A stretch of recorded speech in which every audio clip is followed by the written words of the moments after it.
Now what will it be? Death or exile?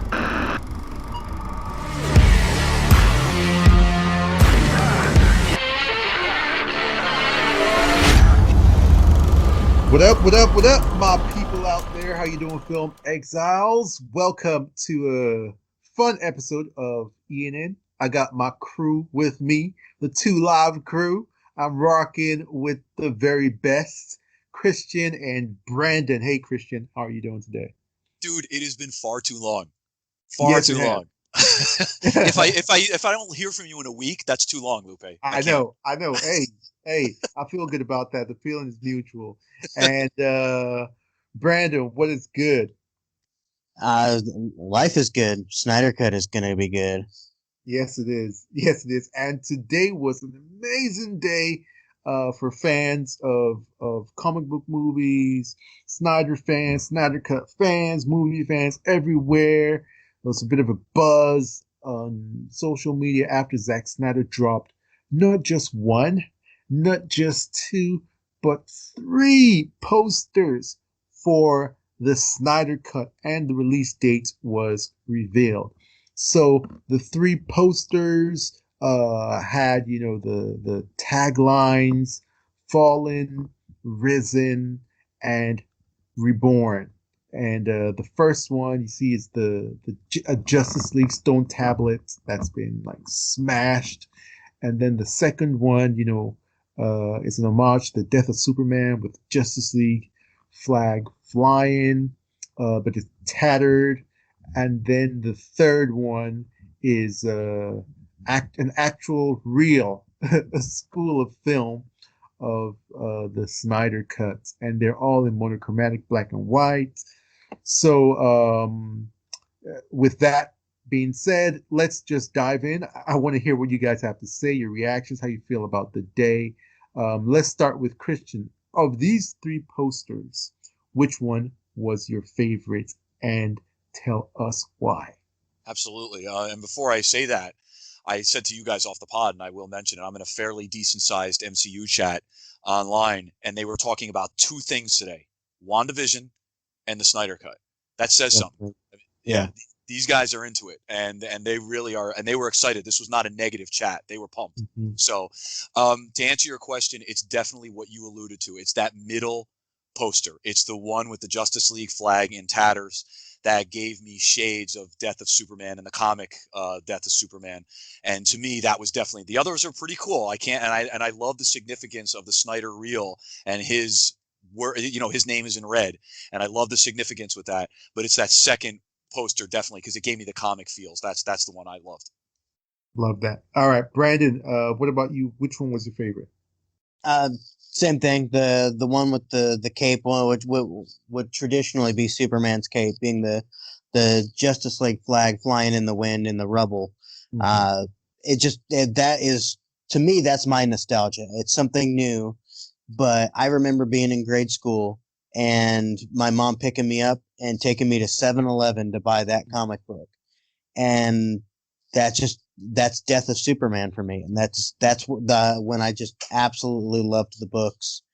And I even commented on Dan Jurgens' post. He seemed to be really impressed by it, from the original Death of Superman run. And it looks great. The other ones, the stone tablet being shattered is cool, but it's more of a throwback to the original Justice League poster we got. It was all shiny and new, and now it was shattered, so it's got significance. The film reel is cool, but the one with the flag with the cape, I would absolutely put on my wall. Mm-hmm. Yeah. I think the second one seems to be, the people's champ. It's like a runaway hit. Everybody's loving that one.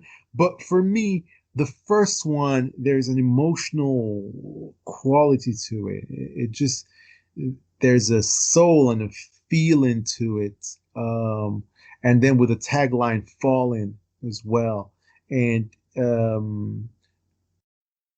that juxtaposition between what the first Justice League poster was, the shiny one, and then this one that's not as colorful, monochromatic, shattered, dusty, broken, like broken dreams.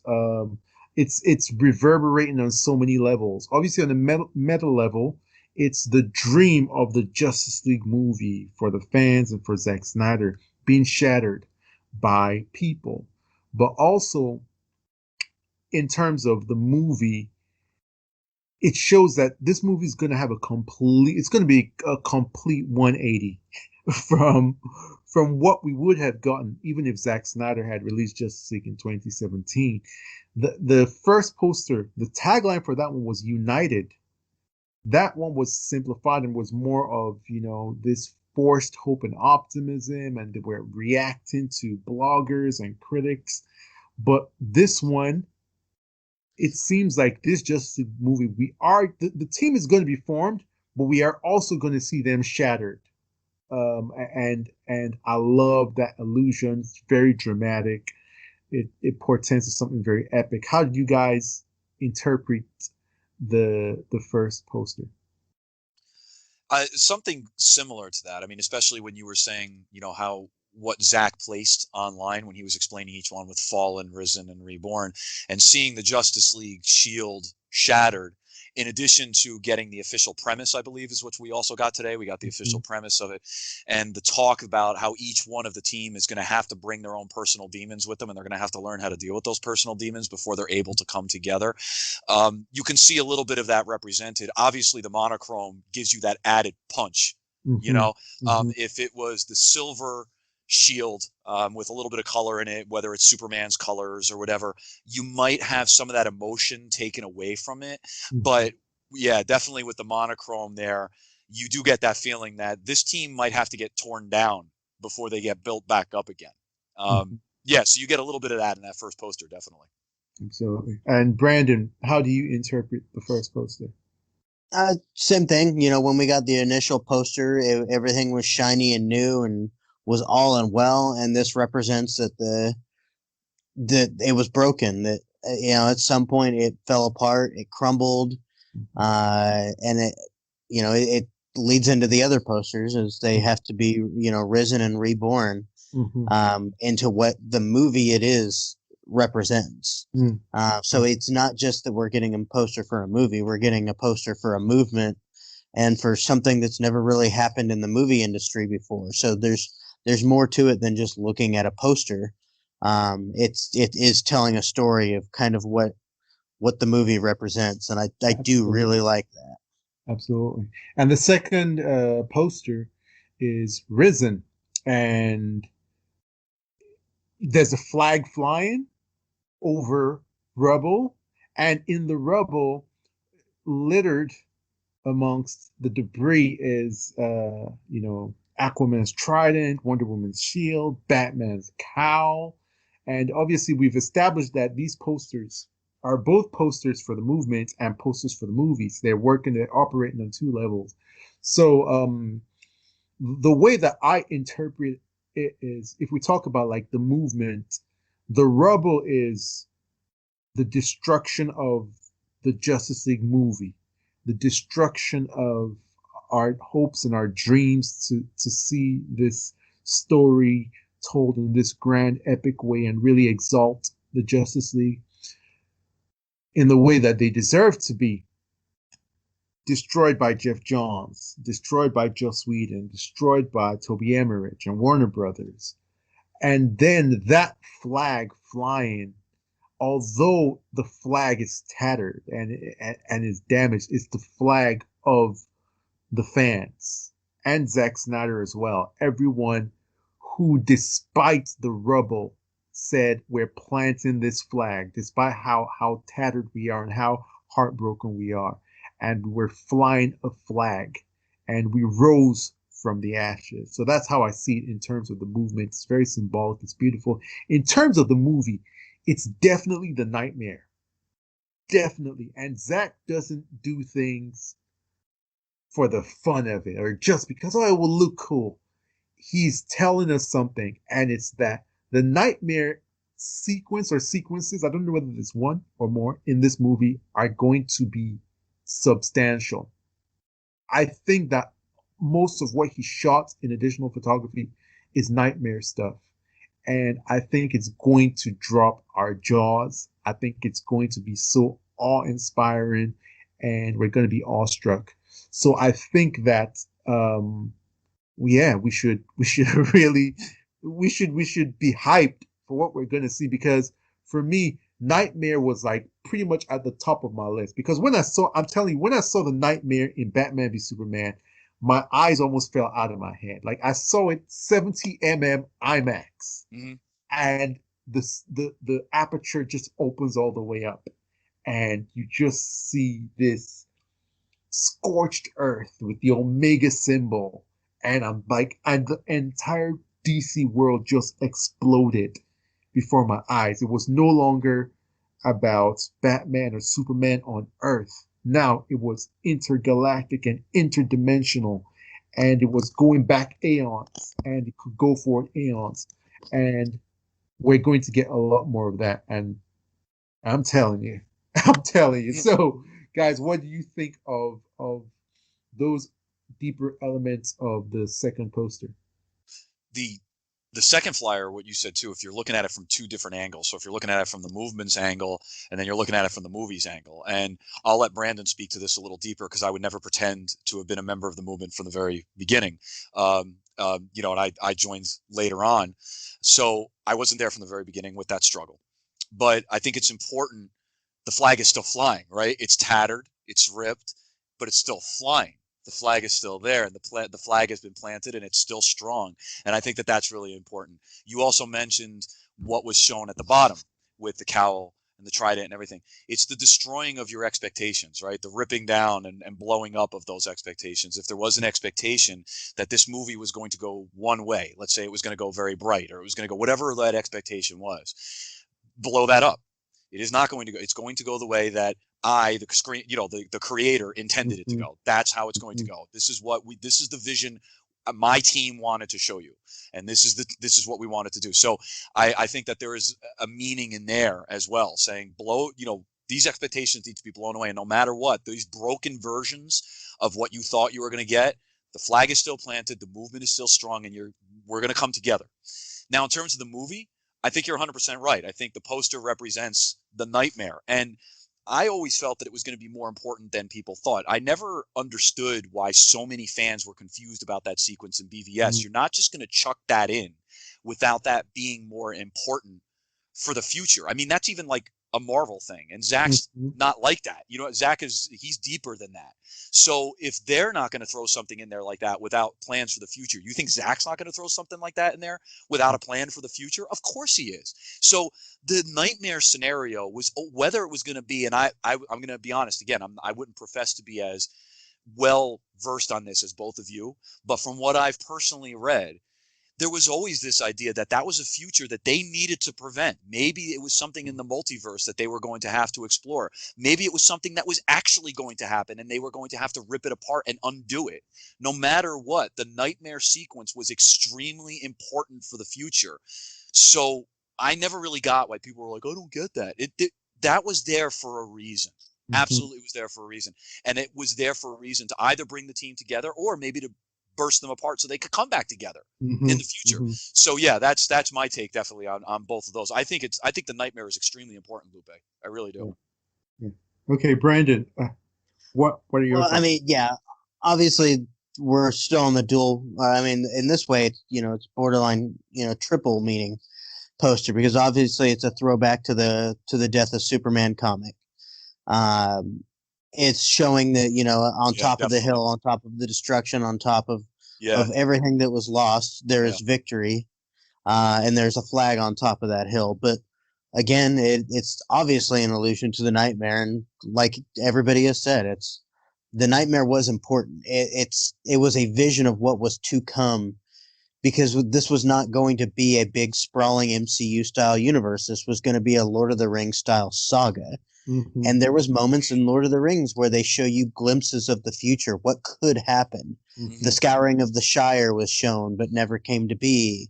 There's all kinds of things that could have happened that didn't. And this was showing us this is where we are going, and it's going to be huge. And it's going to be scary. The parademons in the Nightmare vision were terrifying, Very. especially compared to what they were in Justice League. Right. Right. So the fact that, yeah, I mean, even Grace Randolph said today that she's seen a little bit of the nightmare scene, and she's heard a lot more about it, and we might be surprised at how substantial it actually is, and that gets me excited. Mm-hmm. Yeah, yeah, I completely agree with you guys. I think that what people may not be aware of is that I think Justice League Part 2 was going to be something like an entire nightmare movie. I think that that's what Zach was building up to.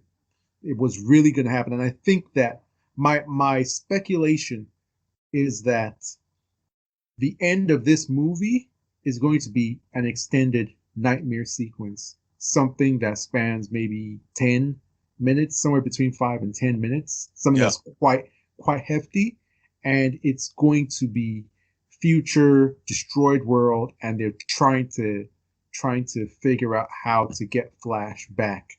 And so you're going to have the Joker, Deathstroke, Batman, Mira, Cyborg, Flash working together, running from Superman, who's this general of Darkseid on an apocalyptic nightmare Earth, and that's going to blow people's minds. And yeah, it's going to piss some people off.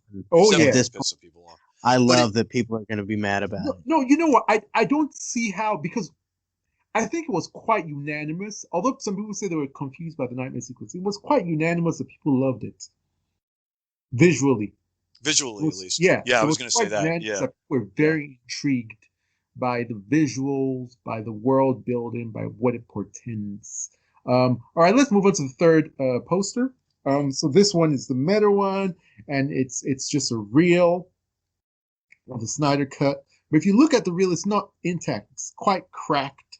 And just my read from this is, one, obviously it's a more overt homage to the fans, and it's Zach telling everybody that this is for the fans, that this is not just about the movie, it's about the movement behind the movie, and these people that were so faithful through a lot of adversity and a lot of doubters and a lot of haters, and how the power of the collective healed this situation. But also being that it's in the rubble, it's kind of cracked, it's kind of like it survived, right? Like in all that rubble, in all the destruction, the Snyder cut survived, and now it's been unearthed and reborn. That one was very direct. I think the other one's a lot of subtlety there, but this one is very like, for people like Zack Snyder.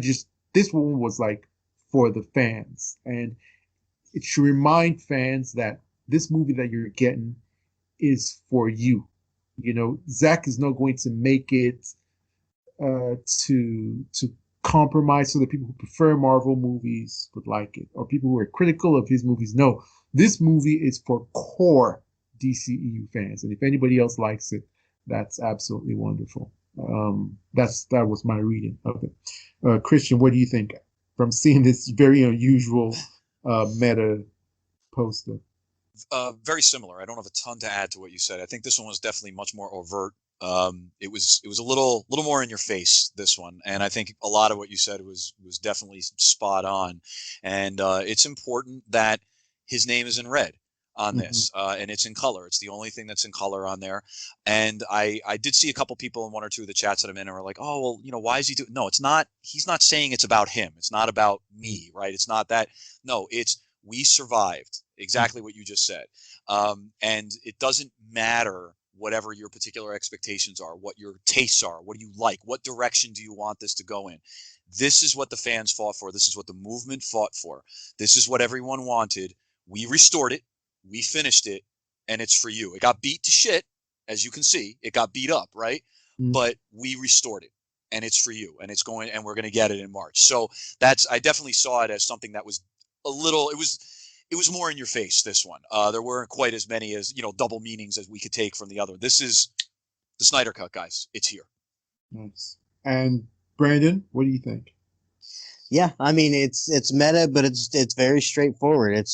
That's the canister. It's got his name on it. That's his film. Somebody I believe did zoom in on the film itself, and that there actually is images on the film. Yeah, there Uh, are. I couldn't make Yeah, there them out. are. Yeah. yeah, it's the scene with them standing on the edge of the tower at the end after they've defeated, After the, Oh, that's awesome. cool. That's which cool. is cool. Yeah, Yeah. there's enough detail in that to where you can zoom in and see that. But Nice. it is, yeah, it's in all the fight, all the destruction that Zach's film is there, and it's complete and it's together, and it's ready to be seen. It's HBO Max, all the channels seem to be very, very excited about it, except for Warner Brothers, which they're not even hiding it very well that they don't want this movie out there, which means they're scared of the backlash that people are going to see what was thrown away and what was given out instead. Mm. Um, What do you guys think of the fact that it trended and it's still trending so virally? It's over 100,000 tweets now. It's a top trending topic in entertainment, piggybacking off Snyder Cut, Zack Snyder's Justice League, HBO Max also just started trending, quite a bit, not as much, of course. Just piggybacking off of this, what do you think of the excitement you're feeling and the buzz that you're feeling uh from this? Did you expect this? And what do you think it says about what's coming? I first of all, I think it's important. That's the biggest word I can think of, is that it's important that it's trending. And I like the fact, as somebody who's watched this a bit from a third party perspective before I've gotten more involved over the last 2 years, I like the fact that it's trending in a positive manner. Mm-hmm. Because sometimes when this trended in the past, it was because of the fighting. It was because of the tribalism. That's why it was trending, because one side was saying one thing and the other side was trying to squash the voice. And in this case, I haven't really seen as much of that. Of course, there's haters out there. Absolutely. They're there and they will always be there. But what I'm seeing is a little more of a pop culture excitement for this thing, which I really think is cool, because we can talk about the people that really jumped on and wanted some clout, and we can talk about them. But forget about that for now. I think what it's all about is saying, you know what? Now there's a more positive conversation being talked about with this. We said a couple of pods ago when I think we were going through our 2021 anticipated movies or whatever. I think, Lupe and I, you were asking me about the MCU community. And there was this feeling like, you know what? They got their end game already. They got their 12-year epic. They're kind of happy. And there's truth to that. But I've even seen so many of them turn around now and be like, you know what? I just want to see this thing. And not to hate watch it. They want to see it. They were so pissed off at Justice League 2 that they want to see this. Like, they're like, you know what I mean? Because they think that movie, because most of them are like, oh, you guys made that movie for us, but we hated it too.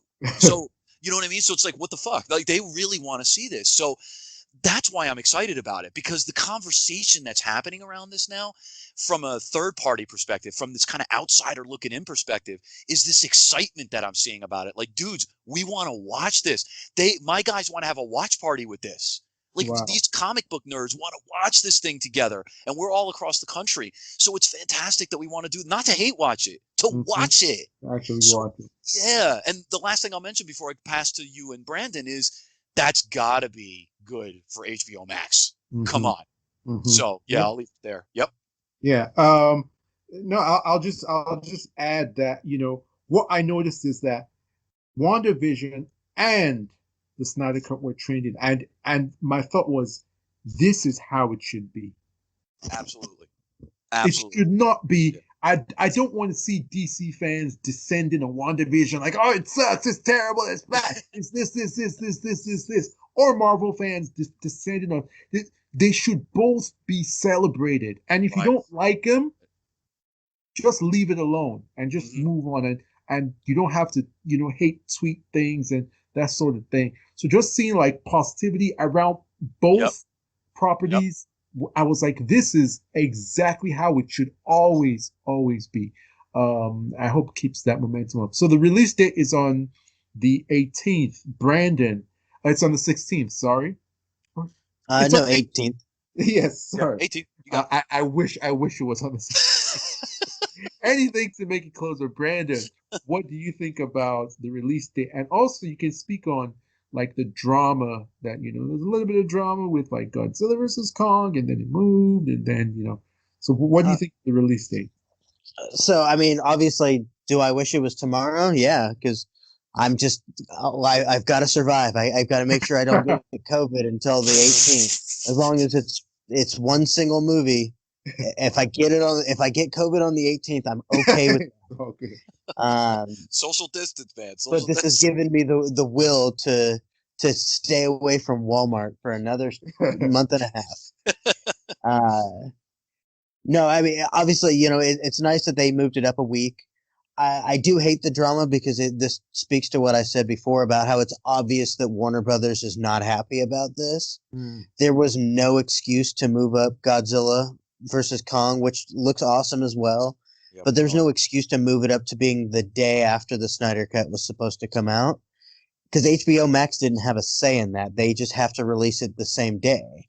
So Warner Brothers moved that up to specifically to interfere and try to cut back numbers. And Snyder Cut still would have done good, but moving that Godzilla versus Kong forward a week or back a week, and the Snyder Cut forward a week gives it plenty of breathing room. And if Warner Brothers moves it again, then heads are going to start rolling because they're not even hiding it well. How pissed off they are at this situation. I think it's almost funny at this point because they're the only studio that I've seen in front of everybody shove their own head up their ass and just pretend that they're awesome for it. But there just hasn't been this much excitement for anything DC in a while. No matter what you thought of, Wonder Woman or Shazam or Birds of Prey, nobody was talking about them when they were coming out. That's what I'm trying to gauge. It was just remember. It was here and gone. Wonder Woman is a powerful property. Don't let's let's not. I mean, we can see from the recent reports of how it did on Christmas Day. Obviously you can chalk that up to a lot of factors. But Wonder Woman is a draw. I mean, the first movie is like super beloved. So I'm wondering, is it just my imagination? I don't think that Wonder Woman ever really had this much power in terms of a buzz. And don't forget that this was not a trailer. This was not like a casting announcement that broke the internet. This was just 3 posters and a release date. Period. I think part of Wonder Woman's problem was that it got pushed back 13 times. Well, that is true. That is and true. It just people stopped caring about it. Where the Snyder Cut, obviously, I mean, Justice League got released, and then it's become a pop culture phenomenon in 4 years. And it got to the point where it was more like, when is this going to happen? It's like when they hit 1 million tweets, this is inevitable at this point. When are we going to get it? So every time a single morsel drops, the internet blows up because whether you hate it or not, you click on it. Mm-hmm. Everybody has to pay attention to the Snyder Cut, and that's what the fans have done. But Wonder Woman they had to release it at this point because people were losing interest. People just kind of didn't care anymore. Where this is just the opposite. Like, people want it in their hands, even if it's just out of morbid curiosity of, let's see how different this really was, or let's see if Zack Snyder could mess this up. It doesn't matter. Everybody's going to be watching it. Everybody. And I think that that's just an interesting situation for HBO Max to be in. Yeah. I would agree. I agree. Yeah. Okay. Well, that wraps up our little breakdown. Obviously, we're going to talk more about this. We're going to speculate, and it's very, very exciting. We're hearing that a trailer should be coming to us on Valentine's Day. That will be another huge event to talk about. Look forward to our Snyder Cut previews. We're going to do a bit of a run up to the 18th with a bit of rundowns of everything that we're looking forward to. We'll give you more information on that, and we'll say goodbye to you. So, guys, say goodbye to the audience, Christian. many people are going to be getting laid because that Snyder truck, that trailer's coming out on Valentine's Day? Like, I know my wife's excited about it, so I'm that might be a good night for me. Anyway, just saying. If someone tells me to go fuck myself, I just might. Everybody stay safe out there. You can hit me up on Twitter and Instagram at the same place. I'm at chart6363. I'm the therapeutic guitarist. Yes, sir. And Brandon. Yeah, you can find me on Twitter at _meatball_84. Nice. And I've been yours truly, Lupe. You can find me on Twitter and we're at Live Love Lupe. We are yours, the Film Exiles. You can find us on Twitter at the Film Exiles. Stay safe. God bless. Talk to you very soon. And remember, wherever you go, whatever you do, stay exiled.